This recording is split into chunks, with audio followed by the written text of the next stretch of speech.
Let's just get right into it. Pop culture loves to paint a spiritual awakening as this experience of instant enlightenment, endless bliss, and perfect inner peace. But if you're actually going through one, or if you've ever experienced a massive paradigm shift in your life, well, you know the reality is profoundly different. It's confusing, it's incredibly isolating, and honestly, it can be genuinely terrifying. So in today's explainer, we are breaking down the exact mechanics behind this journey. We're going to dive straight into the very real psychological, biological, and energetic shifts that happen when your entire world is flipped upside down, and we'll explore why this grueling process is ultimately the most necessary thing you will ever go through. If your life is undergoing a major shift right now, you might literally feel like you're falling apart. As Dr. Connie Numbers points out with this great observation, a true awakening is rarely about sitting in perfect stillness on some remote mountaintop. Actually, scratch that, it's way more ordinary and vastly more uncomfortable. You might just find yourself totally overwhelmed, inexplicably crying in the shower on a random Tuesday morning, feeling like your perfectly good, comfortable life is suddenly completely foreign to you. That normalcy you relied on, it just shatters, leaving you completely disoriented.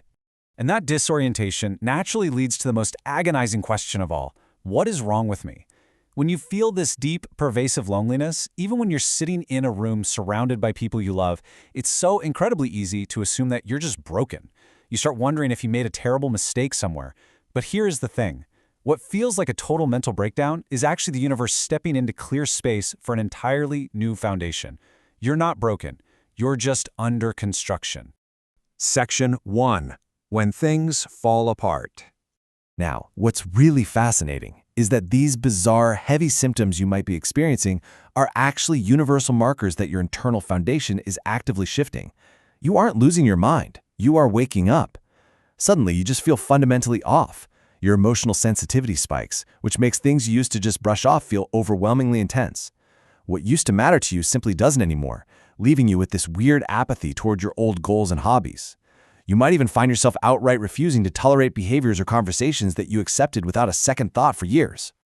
The reason these perfectly ordinary things suddenly feel so incredibly foreign is because you are experiencing intense cognitive dissonance. The inner map of who you thought you were just doesn't match the outer world you're walking through anymore. Think of your old identity as a tightly woven cloth. Once you pull a single thread of self-awareness, eventually the whole pattern's going to unravel. Your brain is aggressively scrambling to reconcile this infinite free part of yourself that is waking up with the mundane part of you that still has to, queue at the grocery store, pay taxes, and listen to superficial office gossip. Section 2. The friendship falling away. So, as your internal world shifts, so does your external world. A lot of our past was likely spent reshaping our personalities just to survive and fit in, right? We built these artificial, conditioned friendships based on people-pleasing, hiding our true instincts, and keeping things superficial so we wouldn't rock the boat. But as you lose your ability to fake it, it creates this stark, undeniable contrast. Those old connections simply run out of things to offer. You are literally outgrowing the container of your past. And while this separation hurts, for sure, it creates the absolutely necessary void to eventually invite in authentic, soulmate friendships that actually resonate with your integrity and your true self. But it is incredibly vital to understand that this intense isolation isn't just a psychological phenomenon. It's a profound neurological storm. From an evolutionary standpoint, our brains thrive on sameness and the safety of the tribe. Wandering away from the tribe used to mean literal death. So when you start shedding those old masks and distancing yourself from conditioned friendships, your amygdala lights up like a siren. It interprets social disconnection as a physical threat, dumping cortisol and fear straight into your bloodstream. So when you feel that deep, terrifying ache in your chest, remember, it's just your nervous system struggling with the loss of its old signals of safety. Section 3. The Dark Night. When the initial awe of your spiritual discovery fades away and gets replaced by a profound, echoing darkness, you've entered what 16th century mystic St. John of the Cross called the Dark Night of the Soul. And let's be honest, this is a brutal undoing. It's a psychological unraveling where every buried childhood fear and subconscious wound you've ever ignored steps out of the shadows and demands to be felt. It will absolutely feel like you've failed or somehow gone backward. But this is not a punishment, not at all. It is a purification fire, burning away the false meaning so your truth can finally survive. To put this into perspective, this agonizing void is a timeless, borderless human experience. For thousands of years, the greatest mystics and thinkers faced this exact same darkness before their rebirth. Around 500 BCE, the Buddha faced paralyzing doubt and fear just moments before his awakening. In the 13th century, Rumi was shattered by grief over the loss of his teacher, a pain that actually birthed his greatest poetry.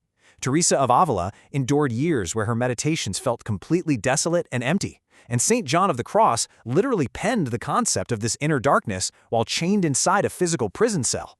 You are walking a well-worn, ancient path here. Now pay really close attention here, because as you navigate this vast emptiness, you have to watch out for these common traps. Fighting the process will only make the heavy burden of the dark night last way longer. The first trap is self-blame, assuming you've just lost your way. The second is desperately trying to force past moments of bliss to return. Measuring today's darkness against yesterday's high completely blinds you to the present. And above all, avoid the urge to escape the pain through constant distraction, endless scrolling, or overworking. You simply cannot bypass this phase. You've got to face it head-on to move through it. Section 4. Creating energetic boundaries. While you're navigating all this intense vulnerability, you need practical tools. I love this biological metaphor. Think of a personal boundary exactly like a cell wall. In nature, a healthy cell wall is semi-permeable.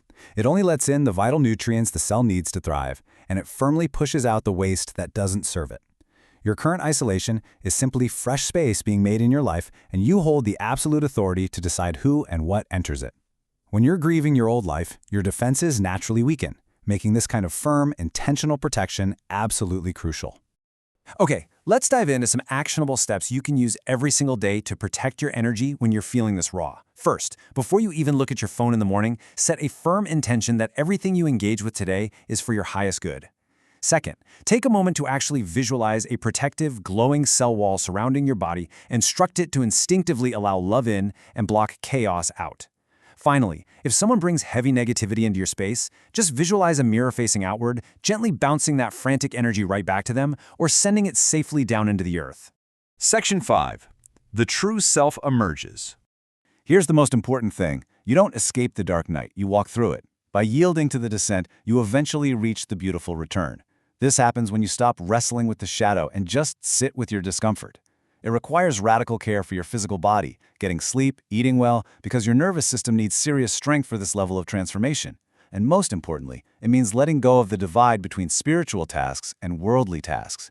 Doing the laundry, holding a door for someone, paying a bill, they become just as sacred as sitting in deep meditation. This is a huge reality check.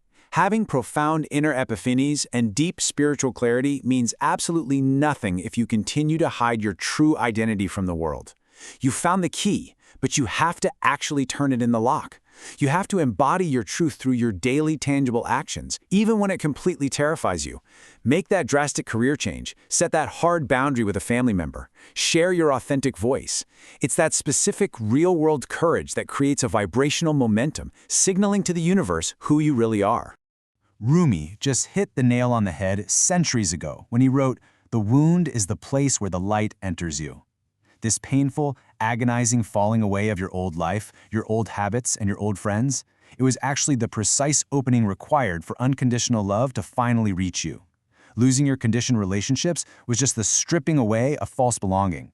The intense ache of disconnection you felt simply revealed the incredible, bottomless depth of your longing to connect with the world in a real, genuine way. As we wrap up this explainer, I want to leave you with this provocative thought.